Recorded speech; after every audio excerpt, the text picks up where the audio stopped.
Coming up on the Relebogile Mabotja podcast, we are joined by expert that you all know from Married at First Sight, Mzansi Season 2, Thabang. And how did she deal with grief? Losing a parent and a grandparent in the same day. How did she pivot out of working for government? And what really happened behind the scenes? Stay tuned.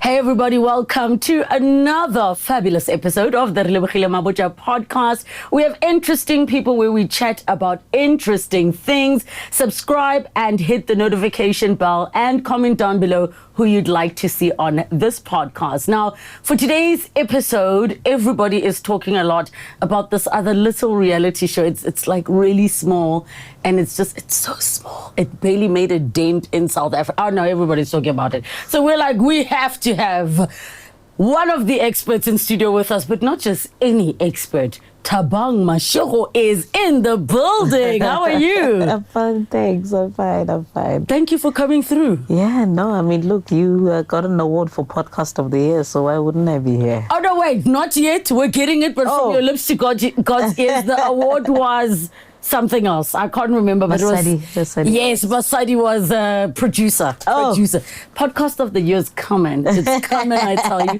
How are you doing? I'm good, man. Tired, but I'm fine. Tired, yeah, but good. Yeah, good. I am so fascinated because I also have really gotten into seeing a lot of your work online, and there's something you say which is let's heal together. And I so love that because I also feel like I'm in my era of trying to heal, but not just trying to heal, trying to explore other ways of healing. I've done your talk therapy. I've taken a break from talk therapy because I'm an intellectualizer, so I get away with not doing the work. And I had to call myself out and be like, oh, now you think because 1 + 1 equals that you've done the work, then you're like, why am I not healed? So I'm so fascinated about that. Is that something you always knew you wanted to do? Oh, wow. What a question. You know, I look forward to engaging on the decision of why I decided to build families and build people through therapy. Firstly, we live in a society where we intellectualize emotional problems. So when your mind can't process the heart, it becomes difficult. There's a conflict of interest. And that's where we see a high level of substance abuse. We see irregularities in terms of hormones, moods. We see people getting on chronic diseases because your heart is so heavy and you're trying to rationalize what it's feeling. And sometimes emotions can't be rationalized until they are processed and until you go to the root cause. So for me, I had to make a distinction between a pain that builds and a pain that breaks. And it's different. The pain that breaks you happens to leave you in pieces but then reform you again. And the pain that builds you is strategic. I always say to my clients that you must learn to commercialize some of the things that you've been through. How did I land up in therapy? How did I land up in the space of psychology? I come from a family that I'm a product of divorce. So for me, it was a small thing, Lebo, where I longed to be a child who sits around the table with her parents and see a demonstration of love, what a healthy nucleus family looks like. And of course, this is without the fear of contradiction because families now are redefined. Yes. You make your own type of family. But back then we weren't fully aware of that idea. Yeah. So, you know, it took the pain of, you know, not seeing your parents together at prize givings, seeing your father, you know, show up at a dance class or a soccer match, and just having a single parent raise you. And every child that is a product of divorce or single parenting has impartiality. You grow up with a singular way of looking at life, and I had to delve deeper, and I vowed to say, I want to build families. I want to build individuals, because if you come into my therapy room as an uncle or as an aunt or as a mother, that is a generation that is changed. And you knew that when you were younger? Yeah. Like, were you playing therapist to your friends? Because I don't know why, and I could be wrong. I am of the belief that majority of therapists took it on not just because of wanting to heal and help others, but also to heal and help themselves and be what they wish they had had. Wow. That's an interesting way of seeing it, actually. That could be spot on. And I'll tell you why. Firstly, people don't know that I pivoted. I was a political scientist. I studied international relations. I was a diplomat by profession. Luckily, in that duration of my studies, I'd integrated psychology in. And Corporate. yeah, no, government. Yo. I was a speechwriter in the presidency. So you had a cupboard of court shoes. You could say so. You had a cupboard of court shoes. Oh my God. Say so. So I studied politics and psychology. And the nice thing about it is that obviously because of our colonial history, you then realize some of the ideologies that were made to degrade and to dehumanize a certain group of people or African people. And we see those ideologies play out systematically. So I knew we were bruised from the womb and from birth because how our families were structured. You know, this week alone, I had clients who are going through what we call the abandonment wound from the parent. And parents think it's enough that they took you to school and they made sure you ate good food and they made sure you had shoes, but there was an emotional and spiritual poverty that went with that. I was even going to say starvation because I went through that. Where traditional Bedi man as a father who it was like, I'm going to do the best for my family because his reference point was what he saw before. And then that emotional starvation of like, why don't you know my favorite color? Like, you know what I mean? But obviously as we've gotten older, and I'm so glad that my dad and I have such a beautiful relationship now, which goes to show there is capacity to evolve. I don't believe in this concept of you can't teach an old dog new tricks. But with what you're saying, I mean, you're saying that we are bruised. I feel like we are trying to return to who we are as Africans. And not just that, we are trying to do it in the midst of, it's almost like we didn't even have the time to say, okay, apartheid's over, let's look at this house. Is it working? Okay, no. Ibile the foundation, so we need to demolish and remove and start from scratch. But you can't because life was continuing. So you're like, okay, let's keep living in the house while we need to keep moving in this new South Africa. And now the sun comes, he wants to extend. Now the foundation's still messed up. You know what I mean? So the problem that we have then as a society is we invest in what looks good and what looks successful, but not what actually is. And there's a difference. So many of us are, of course, career driven, which is really good, you know. Be that accountant, be that mathematician, be that spokesperson, be ing.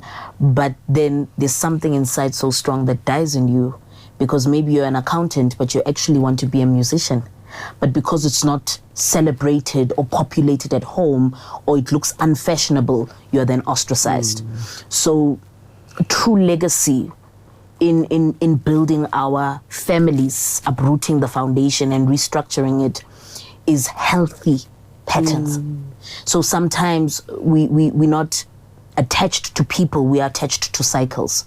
So if you were rejected by your father, immediately as an adult, you're going to attract emotionally unavailable men and you're going to accept them because that's what you know. It's familiar. It's familiar. Yeah. And the moment you want to leave that toxic relationship, it's a threat to your subconscious mind. So it's really, parenting is such a gift.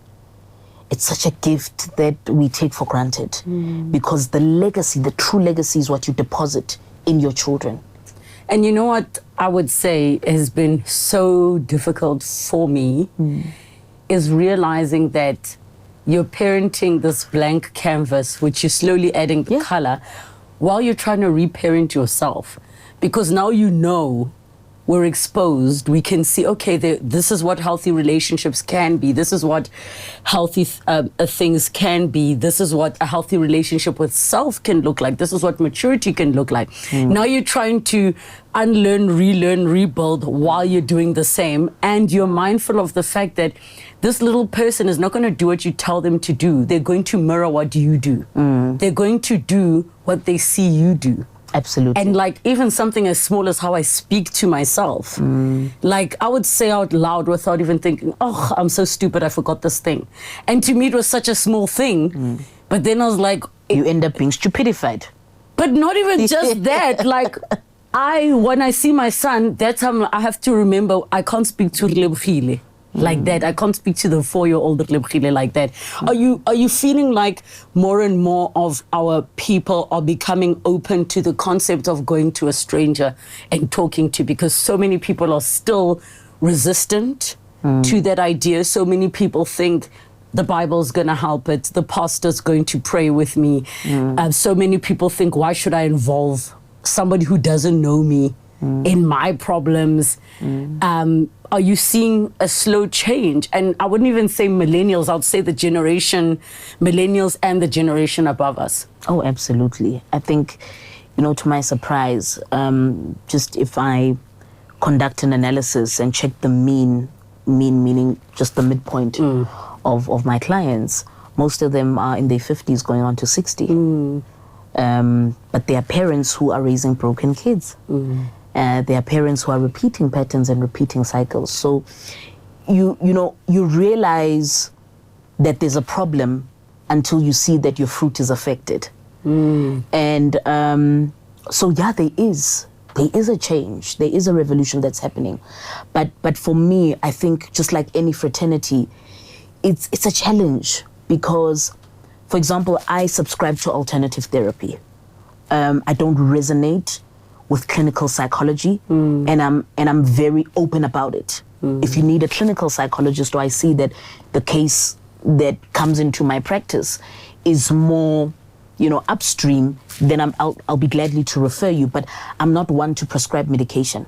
Please differentiate, maybe, because also in the world of therapy, psychology, there are different kinds. I mean, you get if we're going to say the medical side, being your psychiatrist, that's the one that would probably be, prescribing the meds, admitting you in an emergency and that kind of thing. Then you get your psychologists, you get your therapists, your social workers, and that kind of thing. Absolutely. I think the most important thing is that in the space, in any space you're in, your role is to balance the ecosystem. There is nothing, I believe you define value. There's nothing more superior than the other. But to answer your question and to bring the distinction, there's a difference between psychology and psychiatry. In the medieval ages, psych meaning soul, right? Ology is knowledge.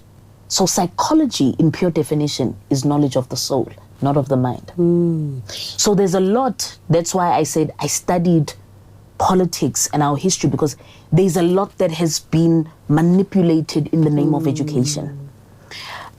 So with psychologists, we obviously, it's the study of the soul, but yeah, we are told it's of the mind. So we look at the mind as well.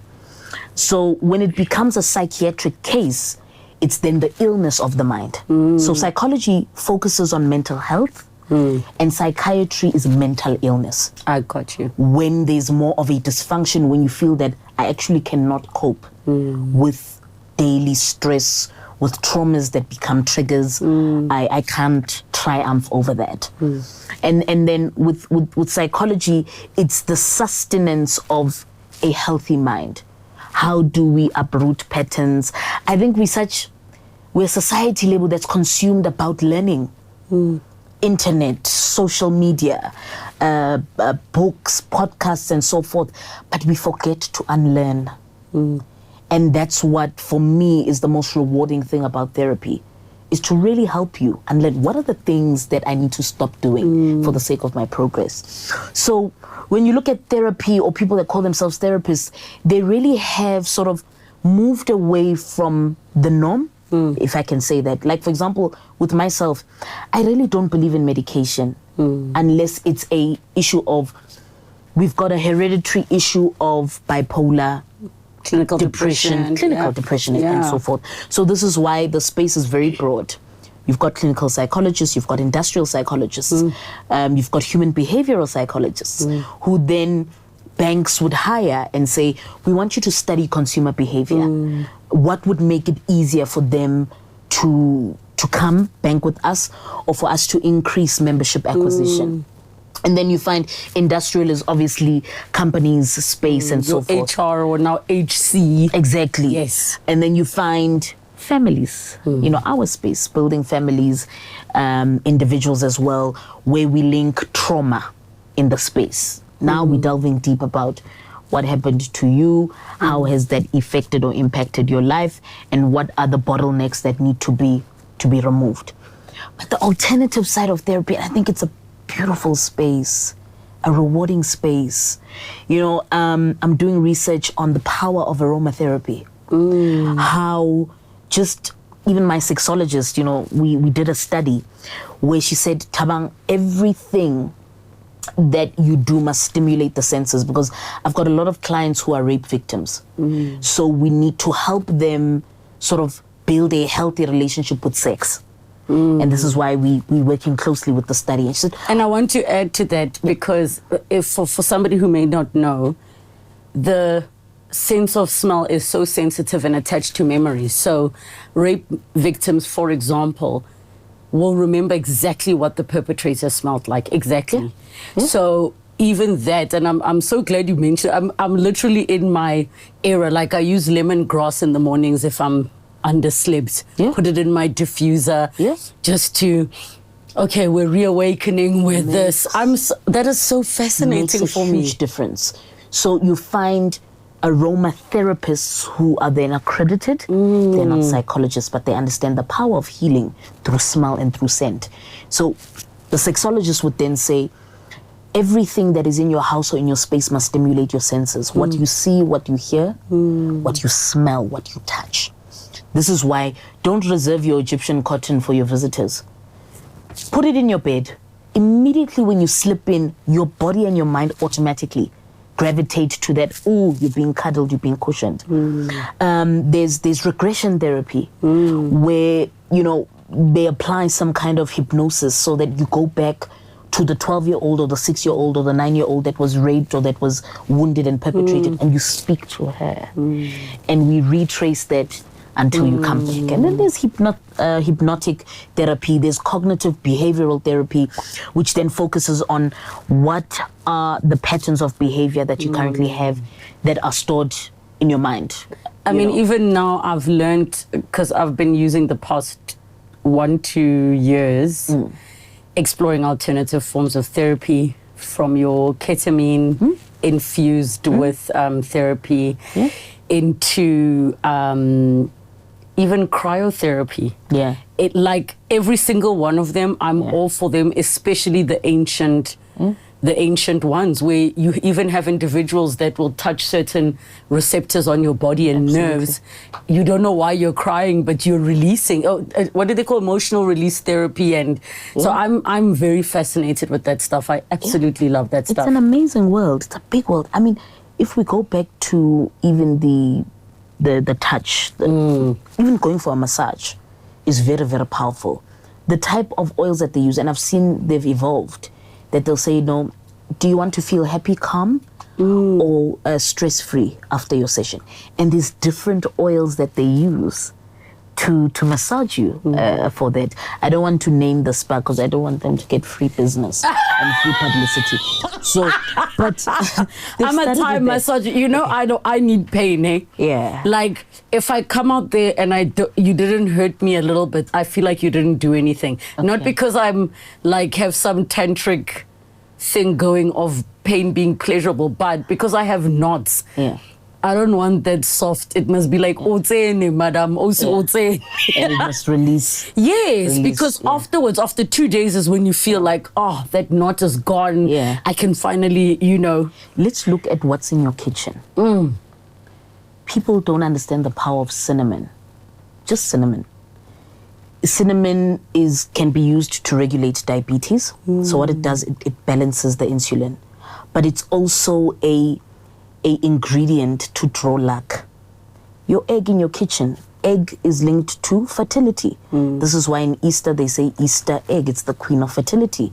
So just having an egg, not just only cooking it. You can bath with it. You can, meditate and have that egg. But it brings abundance. Your chilies and your cayenne pepper. It chases away negative energy. It's what people would call the sage, which is impepo. I was just about to ask, are you a person who burns? Do you believe in those, like, for example, if I move into a new home, I burn. I do a salt and I burn. Yeah, I think that's very, very important, because remember, we are not just flesh, we are energy. We are frequency. So if you get into a space, you don't even know what prayers have been said in that particular space. You don't even know what has been left behind that could potentially affect you. So it's very important, whatever ritual you find to cleanse, it's important to do so. You don't even know what spirits were broken, 100%. Let alone people that died in that space. 100%. So salt as well is a beautiful and really great cleanser. Almond cleanser, sea salt, your Woolies sea salt, that you can find very, very strong. So we are of Mother Nature. I'm a strong believer of that. So if anything's broken, we need to go back to Mother Nature, which is the ground. If you're feeling stressed, just walking on grass barefooted can elevate your mood and can help you so much. And I think this is why so much of us and our being has been contaminated through religion, through different ideologies, through patriarchy, through systems of governance, etc., etc. So I am a strong believer in finding your anchor and finding what grounds you. Please talk to us about how you did the pivot, because there's so many people who I think find themselves in situations where they do come to realize, okay, I'm an actuary now. I've made all this money, but all I've ever wanted to do is paint. Or start my own business. There is so much fear that it comes with outside of Bazotini, like the fear of the unknown. So how did you, what was that straw that said, I'm done? Was it Zuma? That's a good one. That's a very good one, but I won't budge. Were you in that era? I was going to ask you, were you in politics in which presidency, Mbeki? I was in both, actually. Mbeki and Zuma. I was in Zuma and Cyril. I'm not going to tell you who you wrote speeches for, but who did you write speeches for? No, I am not going to answer it, because Relebogile, it's the trap that you want to set for us. We are not going to do that. Tell me about the pivot. How did I pivot? Yeah. Death. Ooh. Yeah. Death. Grief. You lost someone. I lost a lot. I lost a lot. And I realized that, no, man, this thing is dormant inside. Was young, reached the peak of my career, overachiever, moving, and then COVID hit. I lost my mother and my grandmother same day, 4 hours apart. Same day? Same day. I had 2 caskets in the yard. And I'm the only child. So I had a twin who also passed when we were younger. And I froze. I froze for a good 2 years. I could not do anything. I could not move. I could not think. I could not be. And shortly after that, I found my best friend's body murdered in his apartment. An advocate, also a high achiever, going so well. Everything was fine. But I found him in cold blood. And what a life-changing moment for me. Then I realized that okay, so we're dealing with sick people out here. Oh, that was after the murder. And then with my mom and my grandmother, I just realized that if this had to happen now, what is it about this pain that is attached to who I'm meant to become? What is it about this breaking point that I had to realize that even these pieces, as shattered as they are, they still have a purpose? You know, I love what you're saying, because I think rarely do we think, you know, I have this great loss or disappointment or whatever in life. How can I use this for my betterment? Because we forget, in life, everything is useful. Life isn't just about being happy. It isn't just about chasing joy. All those puzzle pieces come together for a reason, but it's rare, so much so that it is easier for us to push it aside like it didn't even happen. Yeah, it is. And then you end up, then you don't understand that you're now going to be a 50-year-old who's aching, who's sick because of the trauma you experienced as a 30-year-old. I remember when I went to the doctor, and you know, there were things happening in my life, and he asked, what happened to you when you were 12? What happened to you when you were 16? This is a medical doctor. Because every organ in the body is attached or represents a certain emotion. And I'll be quick with this. The heart, people with any heart dysfunctionality, you have a lot of pain, so you don't talk. You hold on to things, and it affects your heart. People with the kidney dysfunctionality are people who worry too much or hold on to resentment. People with a liver dysfunctionality will say it's anger. You've got a lot of anger, so there is something that you don't express. People with eyesight issues, you neglect listening to what we call your solar plexus, which is your gut feeling, that could show you where you're going. People who have migraines, meningitis, you're overthinkers. You overanalyze things, so you can't compartmentalize. And that's the beauty about research done from Oxford, Harvard, about alternative therapy and alternative forms of what do you call it? Alternative Healing. forms of healing. Yeah. I guess we could put it that way. And you know, your Dr. Gabos of this world, he's a top psychiatrist. He's amazing. He is amazing. And he simplifies things so beautifully. That man is just, he's everything that I believe we need in this world. And he will tell you that people with autoimmune diseases have unresolved emotional issues. They are unhappy. And you know what I learned recently, and I'm going to tell everybody this for a long time. Somebody said, sometimes you think you're depressed or you're being diagnosed with depression or anxiety and all these things. What's really going on is you have creative gifts that you are not outputting. And what happens when you sit with creative gifts, of which I believe everybody has some kind of creative gift. We just have not had the space and the resources to explore.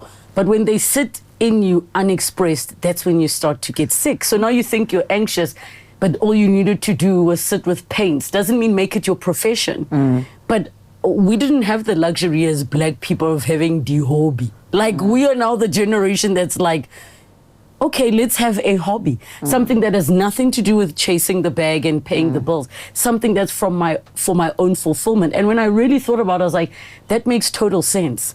Because when you do that, you become, I believe, your childhood self. Playing with paints or whatever the case it may be, playing with an instrument, there's an outlet. Absolutely.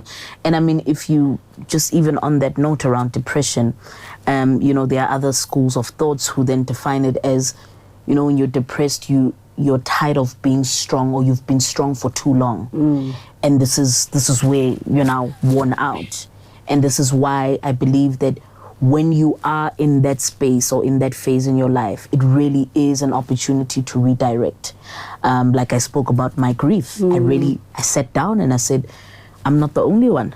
You know, there's so many others who are going through this, and let's go back to the original plan, which was building. So did you resign in prior to to the loss or just after the loss was when you called it quits? The resignation happened way before. It happened way before that. You know, with politics, there's a lot of instability. So you kind of get pushed out. Yes. And you've got to find your way and swim with the sharks. So that's what happened. But, I mean, one was already, you know, in a lot of projects around consulting and the mines, employee wellness, organizational growth, and so forth. And then, but the official pivot happened during my grief. How did you then go into broadcasting? Because I know how it works, you know, from TV and radio. It'll always be, we need A, and then somebody will know A. We need a new phase. And then there was this person I saw, Kai. Actually, no. The story is different. And Shaman, you stopped them. No, not even. So, funny part is, people are trying to pin me down to something, and there's absolutely nothing. So I've been in the industry behind the scenes for 10 years. Yeah. Because of the advantage of having studied, you know, psychology as well, and being very empowered, but not even just empowered, just having a concern for people. So I started, you know, behind the scenes, but no, we need a therapist here and there, you know, come through. They've just dumped this person, come speak to her, you know. And it started very small. I remember the SABC once called me to do an audition for Mama Angie's show at the time. It was Relate. And they said, no, man, you have the Mama Angie wisdom, but not the age. Because she's in her 50s, you know. So no, but we love. Yeah. And I get it in the sense that if you're dealing with issues of Batwaba struggle, dealing with a younger person, say, Mama le Papa, Exactly. You can't relate, you know. So, you know, I was on the back bender for a while until 2024. I think it was 24. I get a call. So apparently there's a group, like you mentioned, there's a group of producers and so forth. Hey, we're looking for someone who does this and does this and does this, but can also do this. And my name popped up from 7 people on that group.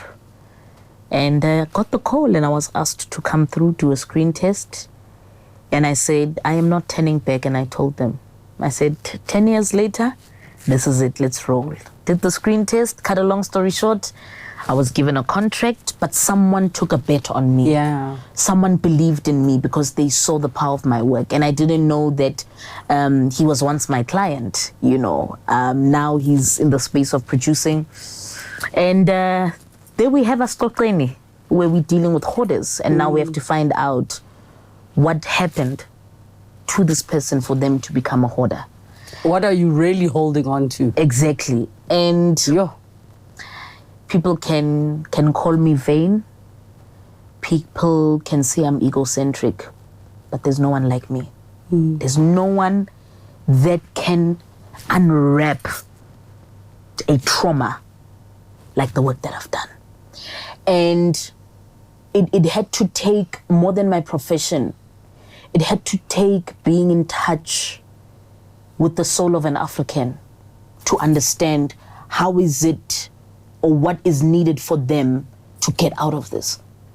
Some of the things that we can't explain through education and ideology or through psychology, some of the things are spiritual. You walk into that house and already you get cringes or you get goosebumps. For you to even get the relevant answer, you have to touch the filth that has been there. I think after I shot Astoklen, I was hospitalized for at least 3 days. I had to be on a drip because these houses had serious fungi and serious bacteria. From the mold and the everything that just lives Absolutely. There. But the cause, I made a vow that I'm in the business of building families and resuscitating people, resuscitating the soul. And 3 episodes into Astoklen, I get a call. No, so you've been recommended for Married at First Sight. I was like, what? How? Like, how were we gonna start, you know?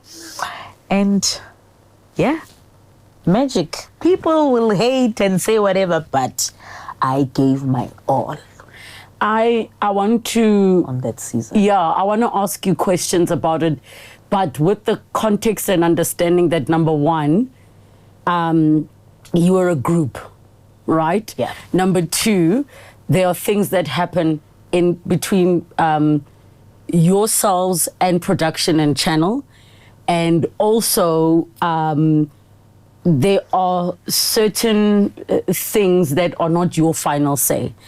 Because I've seen you got a lot of flack I do. for a lot of things. I do. Sorry, I'm only laughing because I also got flack. Why didn't you ask this? Why didn't you ask that? No. Yeah. Was any of the negative feedback or not so positive feedback, did it at all affect you, or are you at a place where you're like, I know what I stand for, I know I gave my best shot, and you're going to leave it at that? 100% the latter. And I'll tell you why. People are not privy to certain experiences and information of what makes TV. Yeah. People are not privy to the fact that there were times where we shot for 48 hours straight. No rest, no sleep. You had to deal with cast members that were rude to you.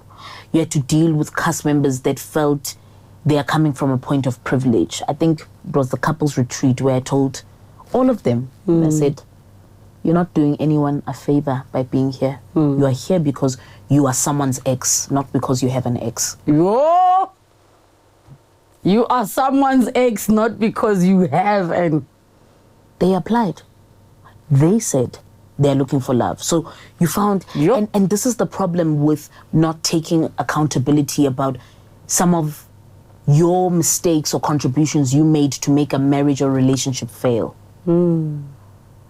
We are a society that is afraid to look in the mirror and account. Do you feel that it would have made your job easier?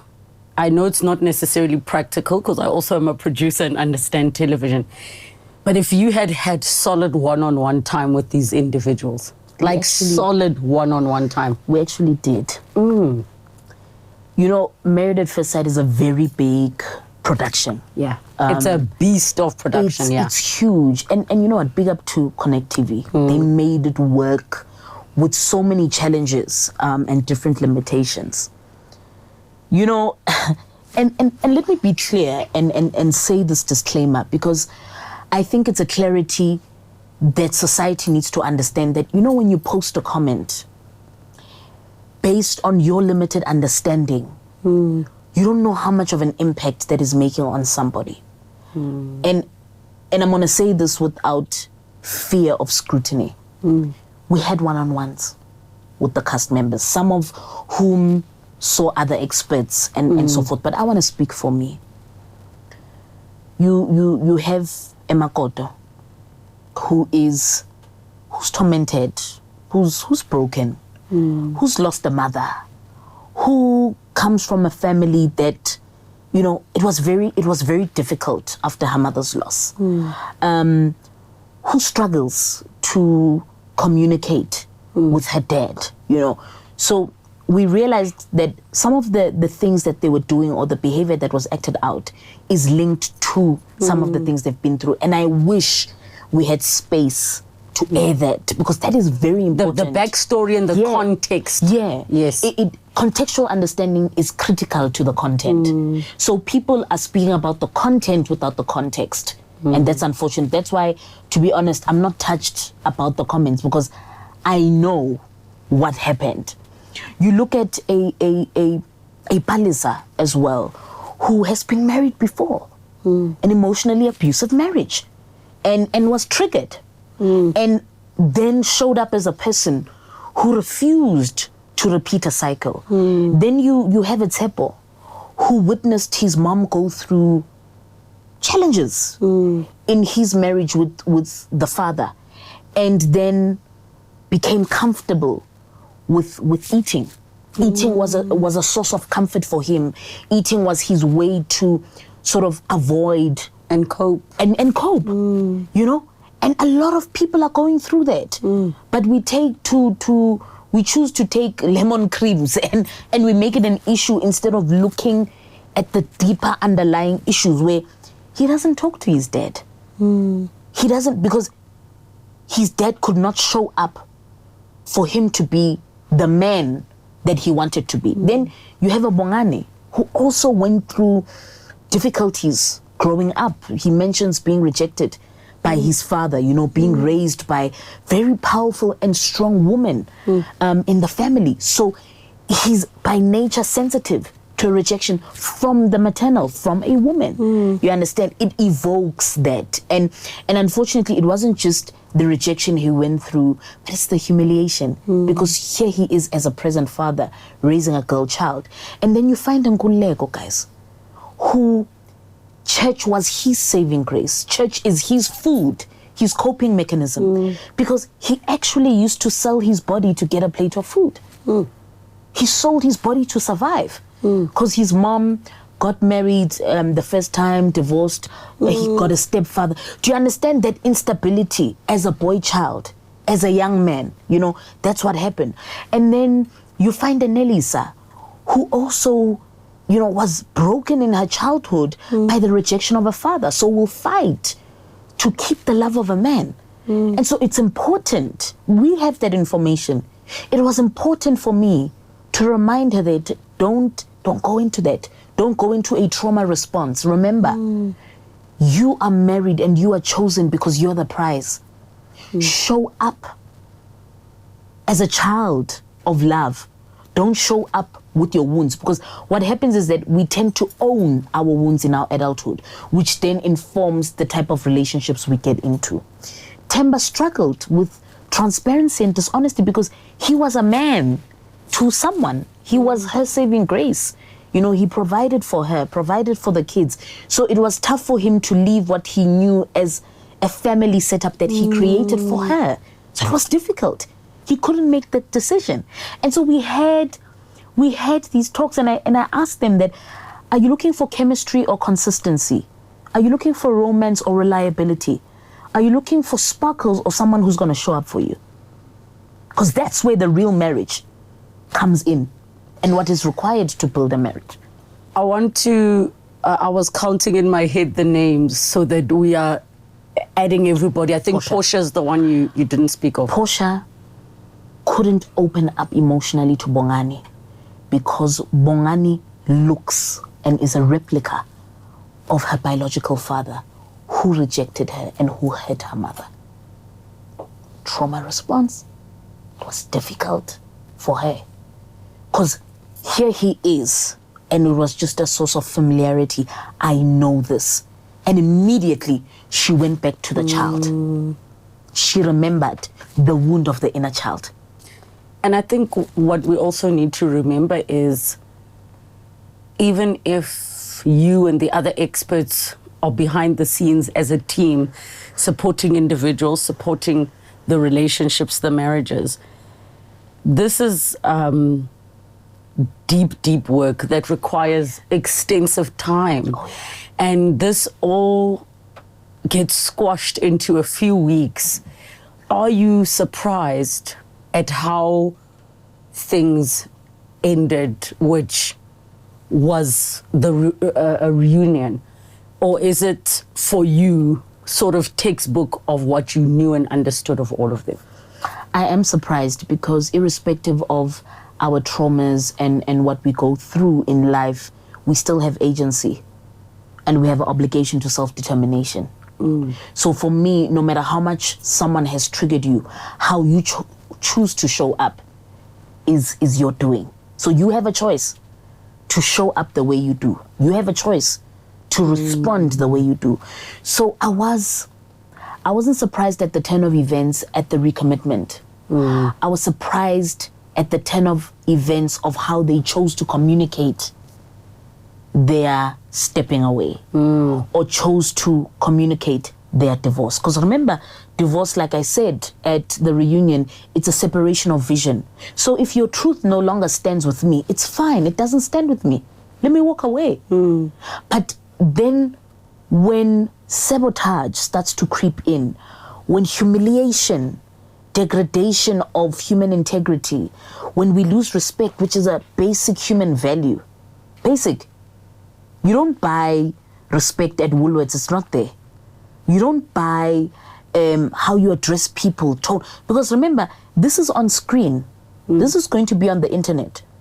You could have an executive that is watching the show and says, geez, is this how she deals with people that she doesn't know? Or is this how he deals with situations? He sneaks up, he's dishonest, he runs away, he does this. People are watching. So the moment you step up in yourself as a character, that's the biggest currency in the 21st century. Your character. It surpasses any CV, it surpasses any PhD, any form of intelligence. How you show up. Do you think you were harder on the woman than you were on the men? And I'll tell you why I'm asking this question. Obviously, the team went through quite a lot to see. I mean, I also at some point in preparation for the reunion, and a lot of it was around the fact that, you know, they felt that you would call out the reactions, but not, and it just in those situations happened to be the woman. And I'll just give an example where they'd say, why is Palesa being called out? For example, when Tsepo was saying nasty things and she was responding and then she's being called out. At the same time, I'm also mindful because you and I are now speaking about what people saw, not what happened. Because you only see a portion of what happens, not because production's trying to manipulate anybody, but because you have a 48-minute slot, that's the time you get. But do you think you were harder on the woman than you were on the men, or harder on anybody than you were on others? No. And of course, people will say my answer's biased, and I'll tell you why. We were hard on the men. And this is why some of them had outbursts or boiling points or didn't want to shoot anymore. Whether we were harder on the men on television or off screen, you know, I walked with Palesa. I still do. I walk with, in fact, all of the cast members. They had my number. They would call me in the AMs. We would pitch up on set late at night to try to resolve issues. But I think, Relebogile, a balance is very important. We can't say, I reacted this way or I behaved this way because he did this. You know, for me, yes, it does happen. In conflict, it's fight or flight. But I think for me, I focused on individuality. Let me rather put it that way. Because that's important. That's important as well. So I wouldn't say I was biased. People would think, no, I favored the men or, you know, and I was against the woman. And I didn't want to play a situation where it would be, call this out because you're a woman and she's a woman. There's no fairness in that. I felt there was no fairness in that. If a Sponono came to write to production and we had no knowledge that she exists, we've got to give her space to tell her story. And this is why I said there in that scene, I can never invalidate how she feels. It's absolute betrayal. But at the end of the day, we are married at first sight. Do you believe Sponono is the first wife? You're going to make me troll. Get troll. You're going to make me troll? I am not going to answer that question. Okay. You're going to make me troll. Because what I did say is, that scene alone and her coming begs the question about what customary marriage represents in South Africa and what's actually happening in the courts. Actually, I just thought about something else. So, you know, they'll say, experts didn't do due diligence, Because here's my thing. If you can date a man for years and his family knows you and he can still get married behind your back with his family there, how can a production with our laws, which I support, by the way, where you don't have to go register at Home Affairs, go and investigate if indeed you are married? Because I also think that is the responsibility of the individual coming to the show. I don't know what your thoughts are on that. Look, I think this is where we then need to understand our limitations. We need legal experts, legal counsels, I think. Yeah. To be more present in these spaces, and not just Married at First Sight, but different reality TVs, because there's so many things that are just complex, outright complex. But I really think it does beg the question for us to investigate deeper, Relebogile, because we had private investigators. We had, look, I'm not part of production. I was hired, by the way, like the other cast members, and asked to come. No. The cast members brought themselves. Oh, you were themselves. asked. Absolutely. I was and paid asked. to Exactly. go. So Guys, I'm working. just work there. So I'm dealing with what was given. Yes. I'm dealing with what was given. And the Sponono situation for me was a serious ambush.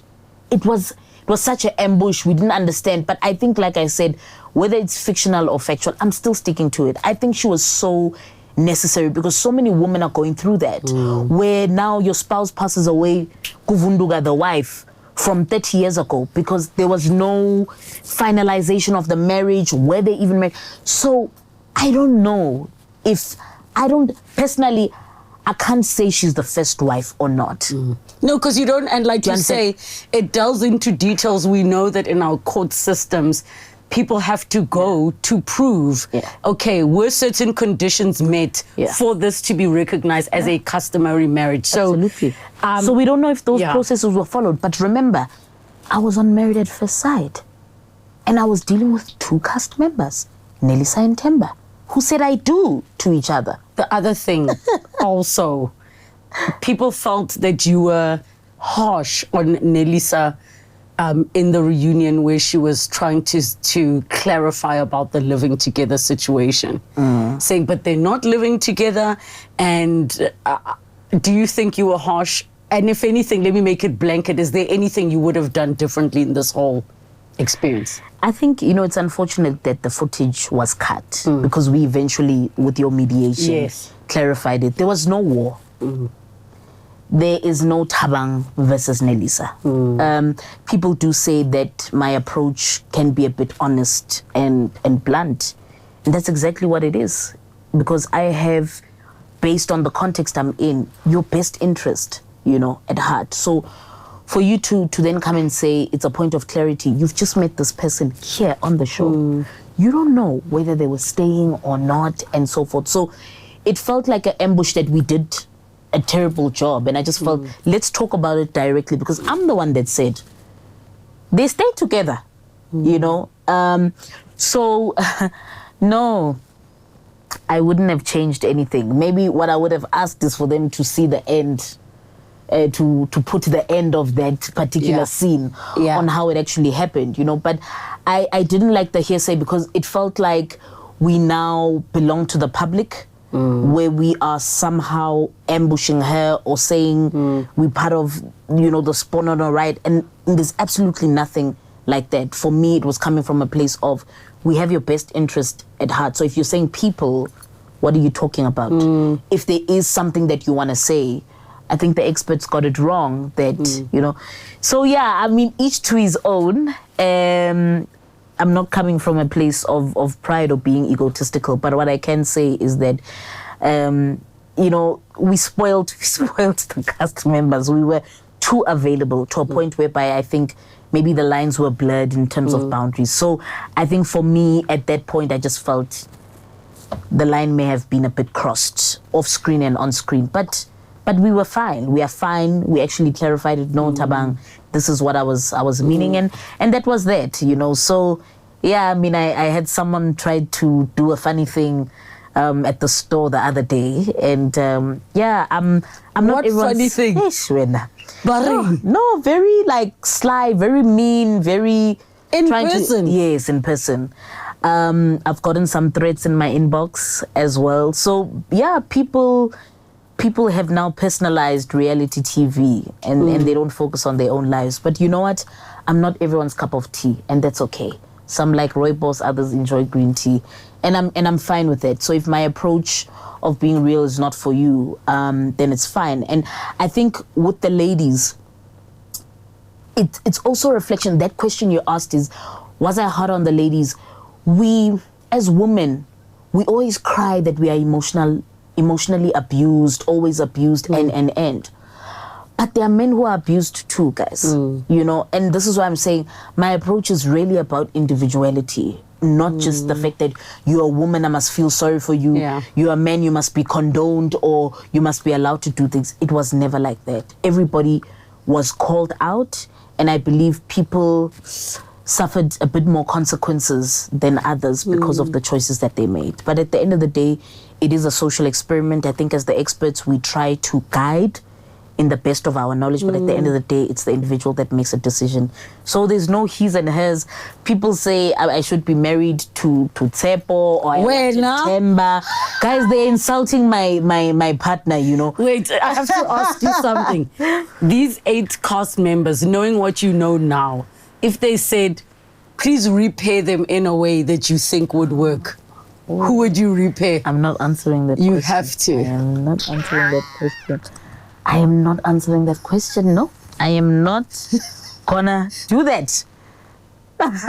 You saw in her eyes, she already had answers in her mind, but she won't. It's okay. It's okay. In closing, what would you like to share with everybody watching, whether it's to say something to the nation about healing, whether it's to speak on the show, anything, your final thoughts? Oh, man.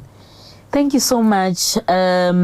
Yeah, man, I'm grateful to be in this space. My intentions are real. My intentions are pure. Like I said, I'm in the business of building.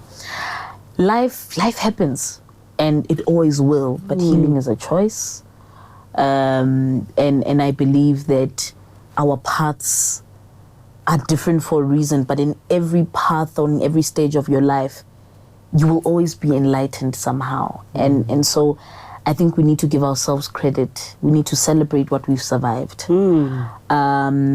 Because survival is a big thing. There are things or life experiences that you've gone through that could have killed you. But you are here. You are here. So being the best is great because you're number one, but being unique is greater because you're the only one. And if people can just hold on to what makes them special, like what I did, that's me, that's Thabang. I won't change it. I can't change it. Can I be better? Of course, 100%. Can I be calmer? Maybe to some degree. So I'll be less vested next time in people and situations. But yeah. You're also an author. Where can people find your book? Okay, so we actually have recalled it. We want to edit it. Yeah, we want to edit it. But there is a new book that is coming out next year. The one that has been recalled should be available around December again. We're doing the first edition. I got you. Things change. I got you. Things Follow change. Thabang on the socials so that you can really follow her work, see where the book is, when the book is coming out, see her do her different segments. She's on radio. She's everywhere. And maybe we'll also be seeing you in the next season of Married at First Sight, Mzansi. Yo, I don't know, but good luck to the experts in the next season. You're gonna need it. You're gonna need it. And thanks to all my colleagues that I worked with. Brilliant people in different industries. The Yendes, Pastor Kolani, Dr. Zenda. Really, really amazing people. People should actually go and have consults with them as well. Thank you so much for tuning into the Relebogile Mabotja podcast. Comment down below. Maybe I'll convince Thabang to answer some of your questions.